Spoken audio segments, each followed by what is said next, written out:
Thank you.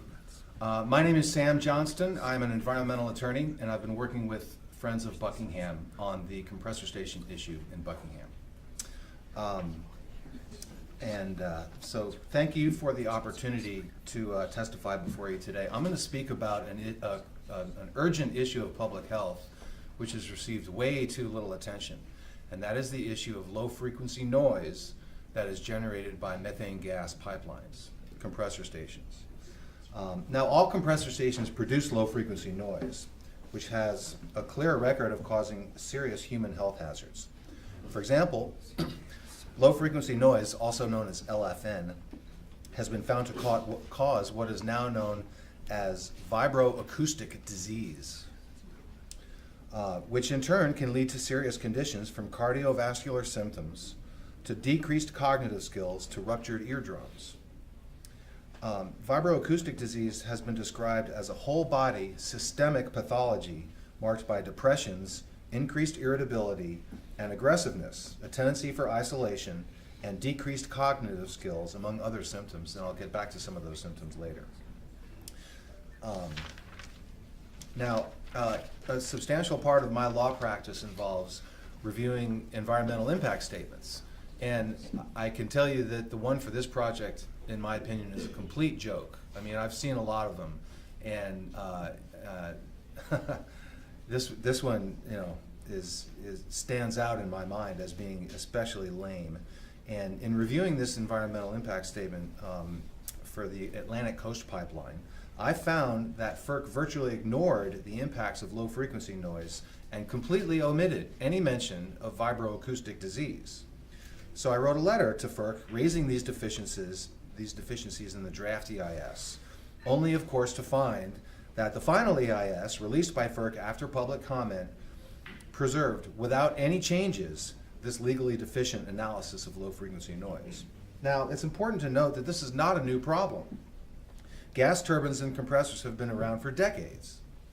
One study in 2004 analyzed several noise-generating gas facilities and recommended certain mitigation measures that have yet to be adopted anywhere, as far as I know. Now, it's important to understand here this little aspect of the technical analysis. Typically, we talk about measuring sound with the A-weighted decibel system, but that does not measure, or doesn't measure very well, frequencies that are below 500 cycles per second. The recently created C-weighted scale, on the other hand, designed to measure low-frequency noise, does. Yet FERC continues to use the A-weighted scale. Thus, the impacts from low-frequency noise on human health are not even measured or identified at all, much less mitigated. On top of the systemic regulatory failure to deal properly with low-frequency noise, the phenomenon of vibroacoustic disease has been recognized but ignored for a very long time. And as the first slide illustrates, in 1999, a groundbreaking study described some of the characteristics of this syndrome. Vibroacoustic disease, I quote, is a noise-induced whole-body pathology of a systemic nature caused by excessive and unmonitored exposure to low-frequency noise. It has been identified in aeronautical technicians, military, commercial pilots, and cabin crew members and disc jockeys.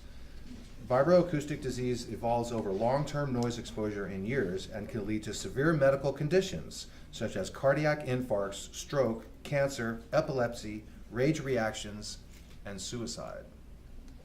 In the United States, low-frequency noise from compressor stations continues to take its toll on human health without any sign of abatement.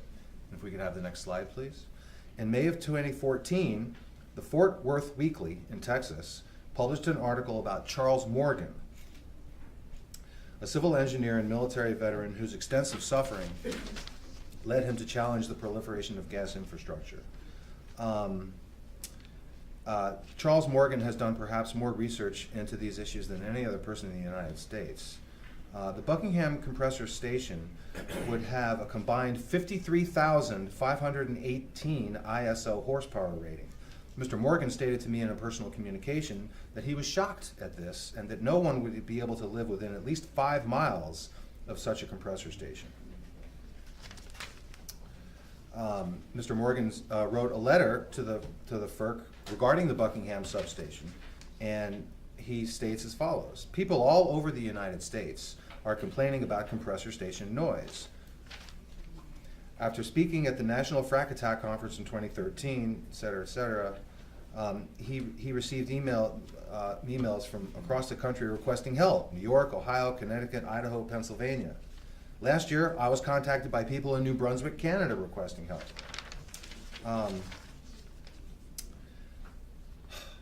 Our people are dying because of the LFN. Our babies are having brain damage while still in utero, heart attacks, high blood pressure. We are in dire need of help. After speaking at the National Frack Attack Conference, the LFN level was 123 decibels on the C scale in my bedroom. I was jolted out of bed, dressed, took 2 noise readings.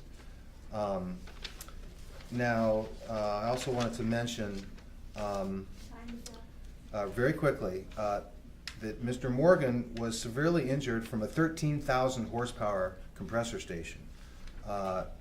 Critical health suffering, and the one we're talking about in Buckingham, 53,000. So, anyway, there's more to say. There's more references. The studies that I have cited are included in my written testimony, which has been submitted for the record. And so, without a doubt, this issue is extremely urgent, particularly in the low-income and minority communities where these compressor stations, such as the one proposed for Buckingham, are typically located. So in conclusion, I would simply say that, in my opinion, the Atlantic Coast Pipeline would very likely cause very significant human health impacts from air quality deterioration and low-frequency noise in the area near the Buckingham compressor substation.